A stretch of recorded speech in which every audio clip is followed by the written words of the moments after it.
नमस्कार दोस्तों, मैं नितेश आप सभी का स्वागत करता हूं हमारे YouTube चैनल इजी इन्वेस्टिंग में, जहां पर हम आपको इन्वेस्टमेंट से लेकर के फंडामेंटल एनालिसिस करते रहते हैं एंड कुछ एजुकेशनल वीडियोस आपके साथ में शेयर करते रहते हैं। आज का वीडियो उन लोगों के लिए है जो शेयर बाजार में या तो नए हैं या फिर शेयर बाजार में अपनी जो इन्वेस्टमेंट जर्नी है उसकी शुरुआत करना चाहते हैं पर कंफ्यूज हो रहे हैं कि कहाँ से शुरुआत करें। तो ये कन्फ्यूजन जब मैंने शेयर बाजार में निवेश करना शुरू किया था तब मेरे साथ भी ऐसा हुआ था। तो मुझे भी किसी ने ये गाइडेंस दिया था जो कि मैं आपके साथ में आज शेयर करने वाला हूँ। सबसे पहले तो देखिए, एज एन इंडियन हमें हमारे देश की जो ग्रोथ है, ग्रोथ पोटेंशियल है और जो ग्रोथ की फ्यूचर है उस पर भरोसा होना बहुत जरूरी है। इसीलिए मुझे भी ये किसी ने कहा था और ये शेयर मैं भी आपके साथ करूंगा कि सबसे पहले तो आप इंडिया पे पैसा लगाइए। ये डायलॉग आपने स्कैम 1992 सीरियल में भी सुना होगा कि अगर आपको पैसा लगाना है तो इंडिया में पैसा लगाइए। सो ये कोई डायलॉग नहीं है, ये रियलिटी है। अगर आपको पैसा लगाना है तो इंडिया की ग्रोथ पे लगाइए, ना कि कोई पर्टिकुलर कंपनी पे। अगर आप शेयर मार्केट में नए हैं तो आपको भरोसा ओवरऑल कंट्री की ग्रोथ पे होना चाहिए। और इसका सबसे आसान तरीका होता है इंडेक्स फंड। इंडेक्स फंड क्या होते हैं मैं आपके साथ में डिटेल में डिस्कस इस वीडियो में करने वाला हूं।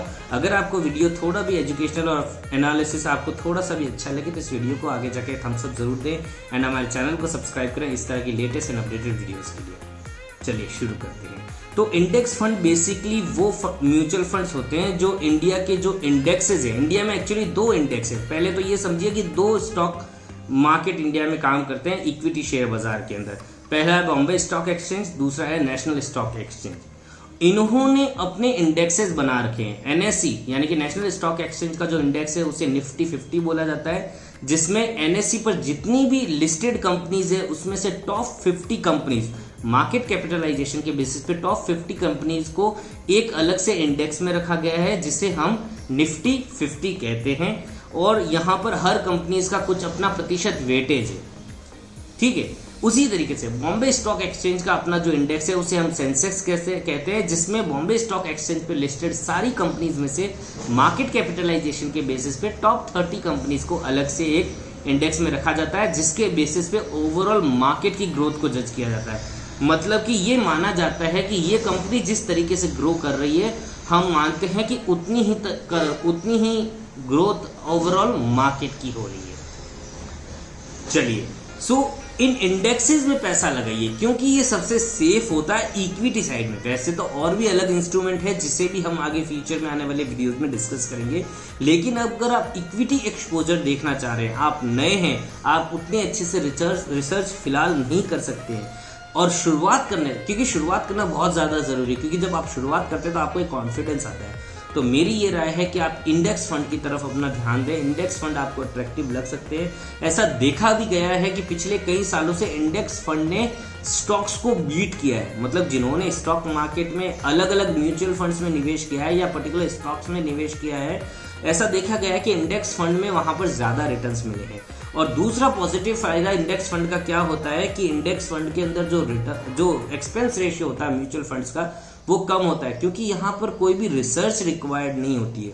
जो फंड मैनेजर होता है वो उसी रेशियो में आपका पैसा मार्केट में इन्वेस्ट कर देता है जिस रेशियो में उस पर्टिकुलर कंपनी को इंडेक्स में जगह है। फॉर एग्जांपल रिलायंस मान लेते हैं एग्जांपल, एक्चुअली मुझे अभी याद नहीं आ रहा है कि रिलायंस का निफ्टी या फिर सेंसेक्स में कितना हिस्सा है, कितना प्रतिशत हिस्सा है, बट मान लेते हैं एग्जांपल के तौर पे अगर 6% का हिस्सा निफ्टी में और 6% का हिस्सा सेंसेक्स में रिलायंस इंडस्ट्रीज को मिला हुआ है। ये कोई राय नहीं है, एक एग्जाम्पल ले रहे हैं हम।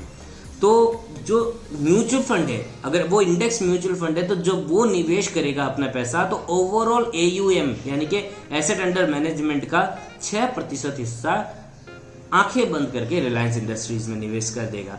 मान लेते हैं कि कोई कंपनी है जो निफ्टी और 50 के या फिर सेंसेक्स की जो लिस्ट है उनमें से अगर बाहर चली जाती है और उसकी जगह कोई और नई कंपनी वहां पर ऐड होती है, क्योंकि वहां पर लिमिट फिक्स है, निफ्टी 50 में 50 और सेंसेक्स में 30। तो अगर कोई कंपनी अगर नई उस लिस्ट में जोड़ेगी तो ऑब्वियस है कि किसी कंपनी को वहां से जाना पड़ेगा। जब कोई कंपनी वहां से बाहर जाएगी तभी एक कंपनी नहीं आएगी। तो अगर ऐसा हुआ कि वहां पर कोई स्टॉक किसी स्टॉक को रिप्लेस कर रहा है लिस्ट के अंदर, तो म्यूचुअल फंड मैनेजर भी उसी रेशियो में उस स्टॉक को नए स्टॉक के साथ में रिप्लेस कर लेगा। मतलब वो ब्लाइंडली इस इंडेक्स को फॉलो करते हैं, वो ये नहीं देखते कि मार्केट कंडीशन क्या है, या फिर ये नहीं देखते हैं कि कोई और अपॉर्चुनिटीज भी वहां पर है या नहीं है, वो ब्लाइंडली इंडेक्स को फॉलो करते हैं।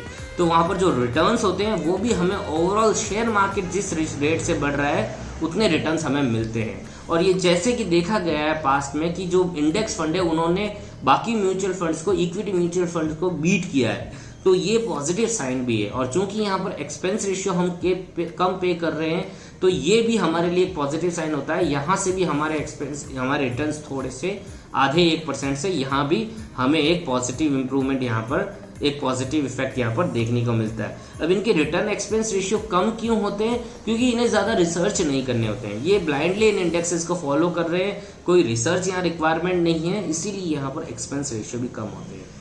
तो ये मेरी राय रहेगी कि अगर आप शेयर बाजार में निवेश करना चाहते हैं, अगर आप नए हैं और इक्विटी सेगमेंट में ढूंढ रहे हैं, तो शुरुआत आप इंडेक्स फंड से कर सकते हैं, वो आपको एक पॉजिटिव इम्पैक्ट दे सकते हैं। बाकी निवेश करने से पहले मेरी सबसे बड़ी राय यही रहेगी कि एक प्रॉपर एक एनालिसिस अपना खुद का करें, सीखें, समझें, या फिर किसी फंड एनालिसिस जो भी फंड एडवाइजर्स होते हैं उनसे ज़रूर डिस्कस करें, फाइनेंशियल एडवाइजर से ज़रूर डिस्कस करें। क्योंकि शेयर बाजार में जब भी निवेश करते हैं तो मार्केट की गिरावट के समय जो लॉसेज होते हैं वो हमको नेगेटिवली इम्पैक्ट करते हैं, इमोशनली हमें थोड़ा सा नेगेटिव इम्पैक्ट कर सकते हैं।